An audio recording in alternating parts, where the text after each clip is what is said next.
when I first started out on Photoshop. I found that just changing the coloring of my pictures wasn't giving me the professional look that I wanted. I realized that all of these blurry backgrounds and these gorgeous pictures were from high-end cameras and lenses. So today I'm going to show you how to take an average photo that you've taken from an average DSLR or iPhone and turn it into a professionally edited picture. So I've been using Photoshop since I was a freshman in high school, and it's become a great hobby of mine. I've been using it for about 4 years now, and there's always something new to learn. So the 4 main points I'll be covering today are first how to get set up in Photoshop, select your subject, add the blur, and then finally how to color grade. So let's get started in Photoshop. So I start out by hovering over my file and then open. From there you can select whatever picture you want and put it into Photoshop.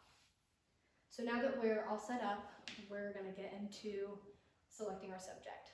So I go over to my quick selection tool, and basically this just allows us to select our subject. So now with your mouse you'll carefully drag over your subject so that it's exactly outlining her. So now you're going to hit on your keyboard Control-Shift-I for inverse. So this instead will have the background selected so the blur goes onto there. You can skip this subject or this step and just select the background first, but I find that if you do this extra step, you have a lot cleaner lines as your end product. So now let's head into the blur gallery. So I go up to Filter, Blur Gallery, and then Tilt Shift. You can use the other blurs, but I find that Tilt Shift is the most user-friendly. And another tip, if you have any other layers on your pictures, like if you wanted to add brightness before this, it'll show up completely black, so it has to be on the background. So now that we're in the blur gallery, I just like to turn up the blur intensity.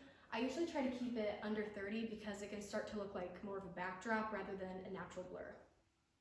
So once you're done adjusting that, you can just hit OK and then your blur is applied. So now for color grading. Again, you don't want to have any other layers on this or the camera raw filter will show up black. So I go up to Filter, Camera Raw Filter, and then it brings us into this. So I usually like to play around with the temperature and add warmth and brightness to my picture. Of course, it depends on your personal opinion, taste, and how your picture is. So I added more yellows and exposure, and I turned down the contrast and added the blacks because I find that when you have more contrast, your subject's face can have harsher lines, but when you add the blacks to the photo, it focuses more on your background. So after that, I just hit OK and it'll apply everything. So now to export your picture, you just go File, Export, and then Export As. From there, you can select your picture name and where you want to export it.